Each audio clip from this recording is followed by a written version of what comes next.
G'day and welcome to Marty's Garden. In this video we're going to talk about liquids, liquids coming out of worm farms. And I'm going to dispel some of the myths, show you how and teach you how to use the liquids better to expand your garden quickly. Whether it be in a small space, veranda, big garden, whatever you're doing, worm farming can play a huge role in self-sufficiency and saving money and creating liquids so you've got a fast fertilizer coming out.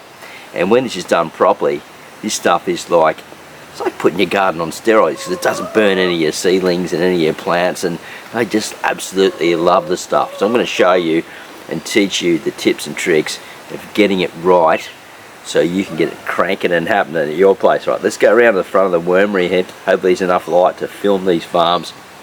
Chickens are just being fed and sun is shining. Oh, it's so nice to see. No rain. Right, let's go, shall we? So, liquid that comes out of your worm farm, 100% free. It's a locked in situation, so you're recycling and not leaving anything that leaves your house, unless it's plastics and crap like that. Throw it in the bin. But most organic stuff can be put into worm farms. We just try to avoid things like citrus peel, onion family, things like that. But you know, cheese and meats and stuff, yeah, get rid of that too. But nearly everything that's organic can be gone into a worm farm, eaten by worms, and turned into a beautiful casting and a liquid. Now, what could be better than that? We're here at the wormery, and I'm going to talk about these types of worm farms that I've got here, the tiered ones, and the liquids that come out of it, and why it's so beneficial and how to really do it properly. Now, I've got years of experience of doing this, and it's never let me down once since we've created this new way of creating liquids that come out of worm farms. And I've learnt this not only from trial and error, but also from good friends like Permy Pete at wormbiz.com.au. He really got my brain thinking about different ways to do worm farming. So thank you, Permy Pete, for that. You can always check out his link down below if you want to get compost worms. Here, right here, on the east coast of Australia. I think we can do Queensland and Victoria. Can't get to WA, I believe. But anyway, let's head over to the wormery and discuss worm liquids so you can supercharge your garden at home. So, just a quick note here. My videos only get about 40% viewership of length of time on the video. So if you can help me and watch more than 50% of the video, I'd really appreciate it, because when it's sort of like quite low, I'm either doing something wrong, or YouTube's putting my videos in front of the wrong people, or I've just got so much broad content that people have joined my channel for so many different reasons, and I've totally messed up my channel. So it could be a variation of reasons. But if you can watch it for longer than 50% and give me a big thumbs up, I'd really appreciate it, and it may help get the channel back on track. Alright, enough of that. Let's talk about these worm farms behind here. And I've got a series of them set up in a row. 1, 2, 3. Now, they're all tiered worm farms, which means they have separate levels, right? And some of them have only got singular level, 1 level. Some have got 2 levels. And when we go right into the big Taj Mahal method, it's like 3 levels. But I recommend that you just stick around with 2, especially if you're a beginner, because 3 levels can get really quite heavy. And you can actually create a 3rd level in your bottom tier without even creating another level. I don't know if that makes sense, but basically you don't collect liquid out of those ones really. And maybe we'll give you a look at that type of system, or let me know if you'd love to see that type of worm farm down below. If we get enough comments on that, then we'll definitely have a look at that worm farm, which I was gifted one, which is like, I think the 3rd one. We can't see it on the screen here. The 4th one right over here, and that was gifted to me, and it's a whole different type of worm farm at the moment as we speak, and it's not based around getting the liquids out the bottom as of yet. It's based on a carbon system where you're actually like, the water is going into the carbon in the bottom tank and then curing that to make another type of worm casting or new bedding to move up into the system. But that's a whole other video in itself. Right, let's get into it. Let's have a look inside these farms and talk about these liquids, because it's very important. So here I've been catching this one in one of these. I just sort of clip it sort of underneath, and the liquid's quite dark. I don't know if you can see that. Yeah, there we go. So I've poured that through the worm farm about 3 times, and what I'll do is I'll pour it back through again one more time, and we'll catch it and keep curing the material, well, not the material, the liquid, so it's just a deeper, richer one. And that's what I do a lot of times. It goes 3 or 4 times through the farm before it gets either broken down or going out onto the garden.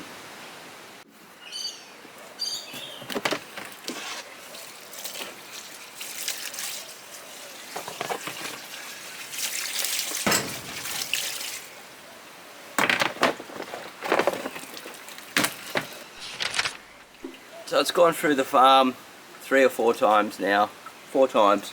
And what I'm going to do is I've got this 2 litre bottle here.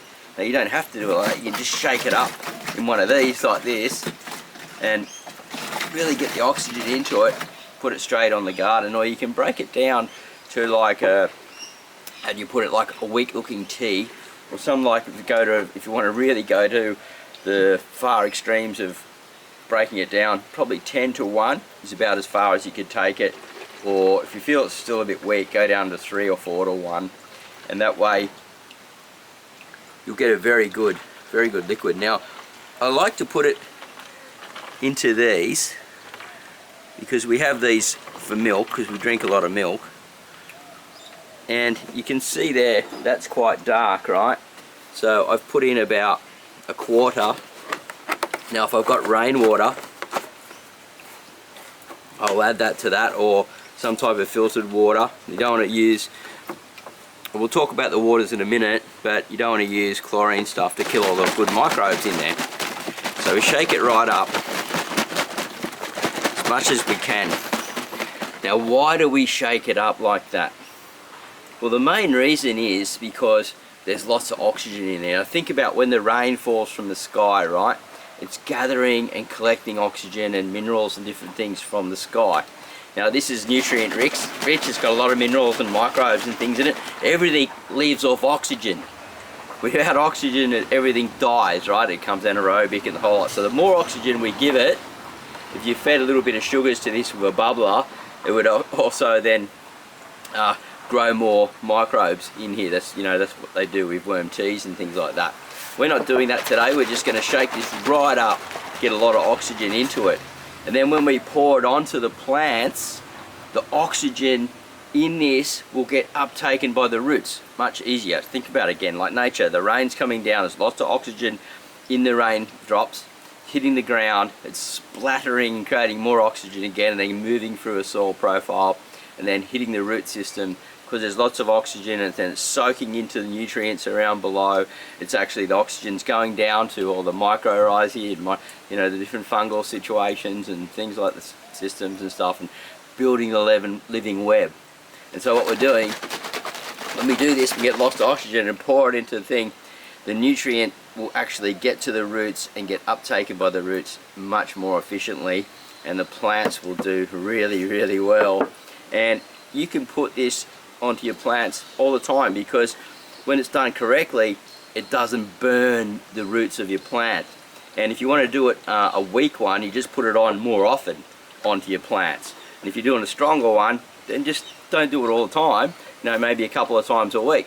But a weaker one every day will actually, in some regards with small seedlings and things like, give you superior growth. And the older plants probably appreciate something a little bit stronger and less often. Or you can sort of do both. Give it some weak one every now and again, and maybe once a week give it a nice big strong feed. So we're going to look into the second tier of this farm here and show you the castings down below, because that's where the magic is once your farm gets a bit of age for making a quality worm tea. And then we'll talk about leachate, which I want to dispel a nice myth there. So look at this. We've got worms in here. It's a new farm. This is material that actually is old grass bales, and it's breaking down into beautiful, beautiful castings. And when the water passes through that and touches a worm such as this, it's picking up microbes. Now the skin of the worm also has a microbe on it as well, which will go into the liquid, which will help with plant growth and building up good quality soils. Now this is only about 3 weeks old, this material in here, and it's got about 2,000 worms in here, and it's really breaking down so fast. Within about 6 weeks I reckon this will be done, and I'll be able to put that out into the garden. But during that period, once it gets to around about 50% of worm cast, what it's doing is every time when the water is passing through this, it's drenching it and soaking it up, and we're putting around 3 to 5 litres minimum through the farm at one time, and it's soaking it and drenching it and turning it into a beautiful liquid feed full of microbes, and all the nutrients that are in here in this farm are going into the liquid and becoming beautiful, free, nutrient rich fertilizer full of biology. So what's the thing you can do wrong, incorrectly, in your wormery or your worm farm, whether it be singular or mass or whatever, regarding the liquid? Now, there's this debate online that's been going along for some time. Now I want to clear the science up with this in your head so you get a good understanding and make a choice. What you believe or what you want to believe, that's totally up to you. All I can show you is what I've learnt from other professional worm farmers, what I've experienced here over the years, how nature and science works.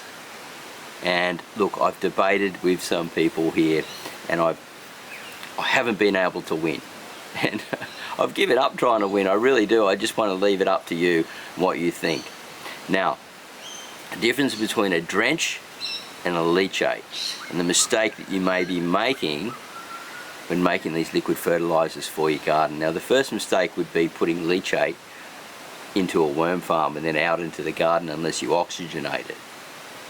Really got to get a lot of oxygen, because a leachate is basically all that dripping sort of funky material that's breaking down the worm farm because you've put too much in there and the worms aren't consuming it all before it gets broken down and it becomes a leachate.